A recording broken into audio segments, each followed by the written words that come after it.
Imagine you're walking down the street. You look down. There's a lottery ticket on the floor. You pick it up, you find a coin, you scratch it, and suddenly you're holding a piece of paper that says $50 million. Your hands are shaking, your brain can't process it. You start thinking about the mansion, the cars, never working again, telling your boss exactly what you think of him on your last day. Here's the problem. That's not how this works, not even close, because between that scratch ticket and actually having money in your life, there is a process so complicated, so full of surprises, and so different from what you imagine, that most lottery winners say they wish someone had explained it to them before it happened. So that's exactly what we're doing today. How the lottery actually works, explained so clearly that a 5-year-old could understand it. And trust me, by the end of this video, you're going to look at lottery tickets very differently. We're going to go through the entire process step by step, from the moment you win to what actually lands in your bank account, from the decisions nobody tells you about to the reasons why lottery winners go broke faster than almost anyone else on the planet, and we're going to do all of it with zero complicated financial language. If you've ever bought a lottery ticket, if you've ever dreamed about what you do with that money, if you've ever wondered how the whole system actually works, this is the video. Stay with me, because the first surprise comes earlier than you think. First, let's establish something important. The lottery is not a bank account with your name on it waiting to be unlocked. It's more like a game show with rules, with taxes, with people whose entire job is to make sure the process is a lot more complicated than just handing you a giant check. And it starts, before anything else, with one thing most people forget to do in the excitement of winning: signing the back of the ticket. Sounds small. It's not. That ticket and that little piece of paper is currently the most valuable object you have ever touched in your life. And until your name is on the back of it, it belongs to whoever is holding it. Lose it, someone else finds it, gone. Every single dollar, gone. Think of it like this. If you found someone's wallet on the street with no ID inside, technically you couldn't prove it wasn't yours. That ticket works the same way. Sign it immediately before you do anything else. Now, once it's signed, the real process begins. And this is where it gets genuinely interesting. You didn't win $50 million. You won somewhere between $25 and $35 million, depending on where you live. Here's why. The government takes a cut, a big one. This is called taxes, and in the context of lottery winnings, it's not optional, it's not negotiable, and it doesn't matter how unfair it feels in that moment. Think of it like this. Imagine you and a friend found a pizza on the street, a whole, perfect, untouched pizza. 20 slices, you're splitting it, but before you can touch it, the school principal walks over and takes 7 slices. Just like that, no explanation needed. That's the rule. The government is the principal, and they're taking their slices first. In the United States, federal taxes alone take around 37% of lottery winnings. Then your state adds its own tax on top of that.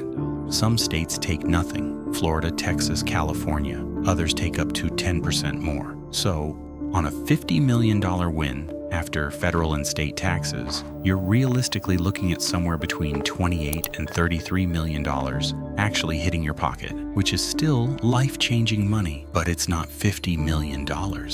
And that gap between what the ticket says and what you actually get is the first thing that makes lottery winners feel like something was taken from them, even though it was never really theirs to begin with. But wait, before they even get to the tax conversation, the lottery office asks you a question that might be the most important financial decision of your entire life. Do you want all the money right now, or do you want it paid out slowly over 30 years?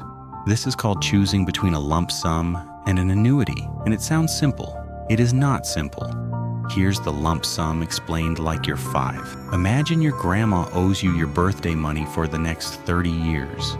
All of it, right now, today. She gives it to you in one envelope. That's the lump sum. The problem? The lottery doesn't give you the full $50 million up front. They give you roughly 60% of it, around $30 million, because they're essentially buying back the future payments at a discount. Then taxes come out of that. So now you're looking at maybe $18 to $20 million actually in your hands. The annuity works differently. They pay you the full $50 million, but stretched across 30 years, around $1.6 million per year before taxes, which after taxes becomes roughly $1 million per year every year for 3 decades.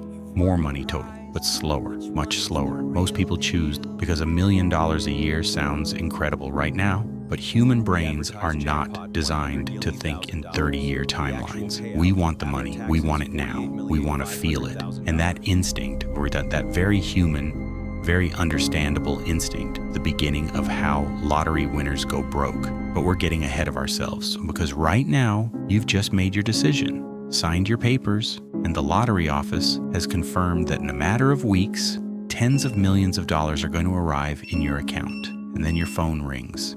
Here's a statistic that will genuinely shock you. Studies suggest that nearly 1/3 of lottery winners declare bankruptcy within 5 years of winning. 1/3. People who are handed tens of millions of dollars.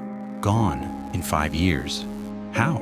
It's not stupidity, it's not laziness, it's something called lifestyle inflation, and it's one of the most powerful psychological forces that exists. Here's lifestyle inflation explained. Year 5.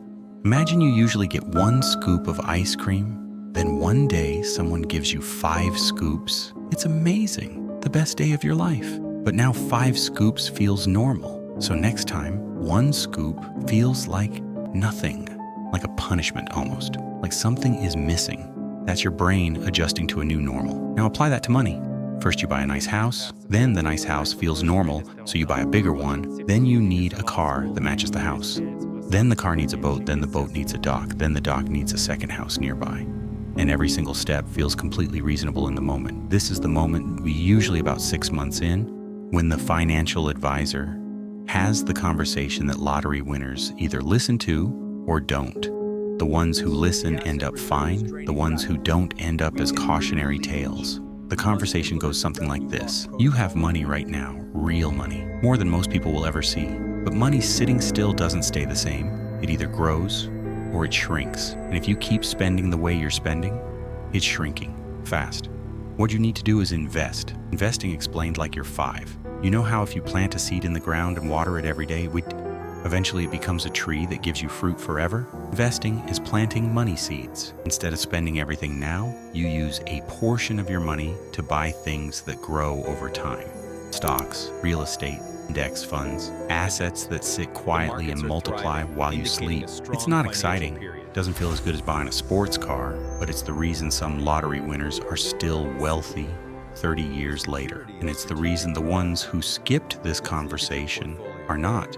So let's bring it all together. You found a lottery ticket, scratched it, won $50 million. Here's what actually happens next. You sign the back immediately. You tell nobody. You find out if your state allows anonymity. You hire a financial advisor, a lawyer, and an accountant before you make a single decision. You learn that you didn't win $50 million. You won somewhere between $18 and $33 million, depending on your choices and your state, which is still extraordinary, but it's not the number on the ticket. You learn that the money comes with phone calls you didn't expect, relationships that shift in ways you didn't prepare for, decisions that feel simple and aren't. You learn that lifestyle inflation is real, that saying yes to everyone is a fast road to bankruptcy, that investing, boring, quiet, unglamorous investing, is the only thing that keeps the money alive long term. And eventually, if you're lucky and smart and surrounded by the right people, you learn the most important lesson of all. Money solves money problems. It does not solve people problems. It does not solve happiness problems. It does not solve the emptiness that comes from having no purpose or no direction or no genuine connection to the people around you. The lottery can change your financial situation overnight. It cannot change who you are, and the winners who understand that really understand it, not just as something they read in an article, but as something they genuinely internalize.